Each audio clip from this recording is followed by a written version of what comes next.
Food journey சேனலுக்கு உங்களை அன்புடன் வரவேற்கிறேன். இன்றைக்கி நம்ம பார்க்க போகிறது டேஸ்டியான வெங்காய போண்டா. வாங்க இதை எப்படி டேஸ்டியாக பண்ணுறதுன்னு பார்க்கலாம். வீடியோக்குள்ளே போகலாம். நான் ஆனியனை இந்த மாதிரி கட் பண்ணியிருக்கிறேன். இதை இந்த மாதிரி நல்லா உதுத்து விட்டுக்கோங்க. இதுக்கு தேவையான பொருட்கள் எல்லாத்தையும் நான் இங்கே வச்சுருக்கிறேன். வாங்க இதை எப்படி ஒன்று ஒன்றா சேர்த்து பண்ணலாம். கருவேப்பிலை, கூட பச்சை மிளகு, கொத்தமல்லி கீரை, சால்ட், உப்பு இவ்வளோத்தையும் சேர்த்து ஃபஸ்ட்டு நல்லா இதை நம்ம கிளறி விட்டுக்கலாம். நல்லா இது மாதிரி பிசைஞ்சு எடுத்துக்கோங்க. கூட வத்தல் தூள் 1 ஸ்பூன்,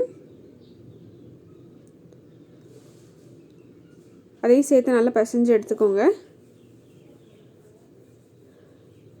இப்போ இது கூட நம்ம கடலை மாவு ஆட் பண்ண போகிறோம். கடலை மாவு பார்த்திங்கன்னா 1 கப் நான் ஆட் பண்ண போகிறேன். நான் ஆட் பண்ணியிருக்கிறது பார்த்திங்கன்னா 2 வெங்காயம், அதுக்கு 1 கப் கடலை மாவு நான் ஆட் பண்ண போகிறேன். அதேமாதிரி பார்த்திங்கன்னா நான் கொஞ்சம் கொஞ்சமாக ஆட் பண்ணிக்கிறேன். இந்த மாதிரி நீங்களும் ஆட் பண்ணிக்கோங்க. இப்போவே நீங்கள் தண்ணி எதுவும் சேர்க்க வேண்டாம், ஏன்னா ஆனியன்லேருந்து தண்ணி வரும்.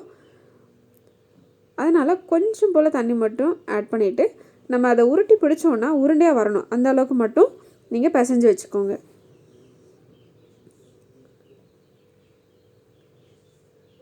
அவ்வளோதான். இப்போ இந்த மாவு ரெடி ஆகிடுச்சு. இது கூட இப்போ நம்ம இன்னும் இன்க்ரீடியன்ட்ஸ் சேர்த்துக்கலாம். அரிசி மாவு அது ஒரு 2 ஸ்பூன் மட்டும் நான் ஆட் பண்ணிக்கிறேன். நல்லா மொறுமொறுன்னு வரும் அரிசி மாவு சேர்த்தோம் அப்படின்னா. நீங்கள் சேர்க்காம கூட பண்ணலாம், அது கூட ரொம்ப டேஸ்டியாக தான் இருக்கும். கூட சோம்பு ஆட் பண்ணிக்கலாம். இப்போ எல்லாத்தையும் சேர்த்து நல்லா பிசைஞ்சு எடுத்துக்கலாம். மாவு பார்த்திங்கனாலே தெரியும், ஓரளவு நல்லா கட்டியாயிருச்சு. இப்போ பார்த்திங்கன்னா இந்த மாதிரி உருண்டை பிடிச்சோம் அப்படின்னா இந்த மாதிரி உருண்டையாக வரணும். அவ்வளோதான், ரெடி ஆயிடுச்சு. இப்போ நம்ம இதை ஆயில் சூடு பண்ணி வச்சுருக்கோம்ல, அதில் ஆட் பண்ணிக்கலாம்.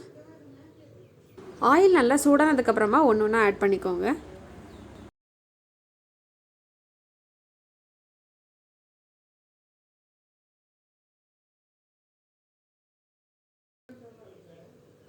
இப்போ இதை மாதிரி நம்ம உருட்டி போட்டுடலாம். எல்லாத்தையும் மீடியம் ஃப்ளேம்லேயே வச்சுக்கோங்க.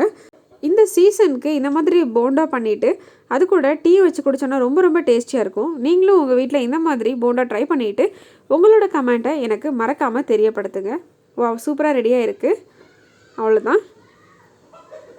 இப்போ இதை நம்ம எடுத்துடலாம். இந்த வீடியோ உங்களுக்கு பிடிச்சிருந்துச்சு அப்படின்னா மறக்காமல் ஃபுட் ஜேர்னி தமிழ் சேனலை சப்ஸ்கிரைப் பண்ணிக்கோங்க. தேங்க்ஸ் ஃபார் வாட்சிங் ஃபுட் ஜேர்னி தமிழ்.